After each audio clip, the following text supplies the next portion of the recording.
You are Locked On Syracuse, your daily podcast on the Syracuse Orange. Part of the Locked On Podcast Network, your team every day. And speaking of Kiyan Anthony, let's start with him and his role and expectations for next season.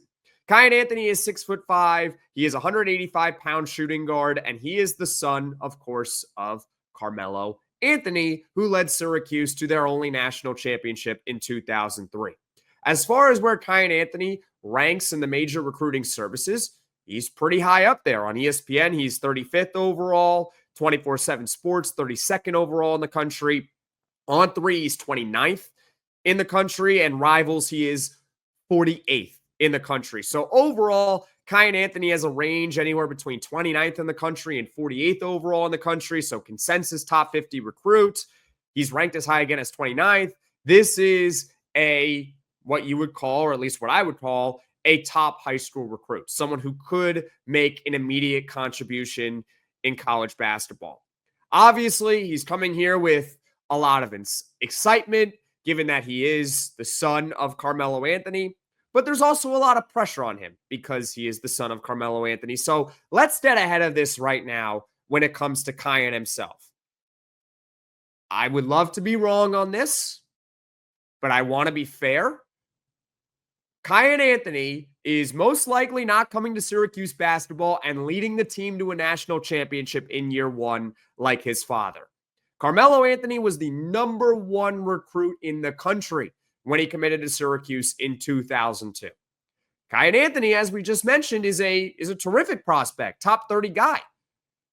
But there's a big difference between being a top 30-ish guy and being the number one overall recruit in the country. So I want to evaluate Kiyan Anthony solely as just Kiyan Anthony and not the fact that he is the son of Carmelo Anthony. So let's get to his role specifically, okay?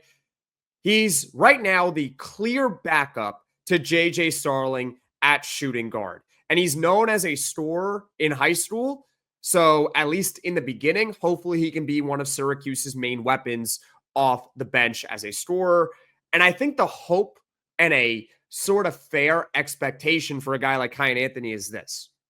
He can play his way into significantly more playing time, maybe even putting himself into the starting lineup. Now, when you look at the backcourt for Syracuse basketball this upcoming season, it's pretty much taken up, right? But barring significant injuries, your starting point guard throughout the entire year is going to be Georgia Tech transfer Nathan George. And barring, again, significant injury, JJ Starling is going to be the team's shooting guard for the entirety of the season. Those guys are basically locked in, okay? But when I look at small forward, I do think it's up for grabs. Now, Nate Kings is, at least for right now, penciled in as the starting small forward, and I'm not trying to diss Nate Kings. In fact, I really like the addition of Nate Kings. He averaged nearly 12 points a game last season at Oregon State, and he shot nearly 45% from the three-point line at Oregon State a year ago, so he's an elite shooter. He can score a little bit off the dribble. I like Nate Kings, but if you go back to what I said about Nate Kings in that initial podcast we did when Syracuse got him in the transfer portal, I mentioned how his ideal role is not necessarily to be in the starting lineup. It would be for him to come off the bench and to be that sixth man.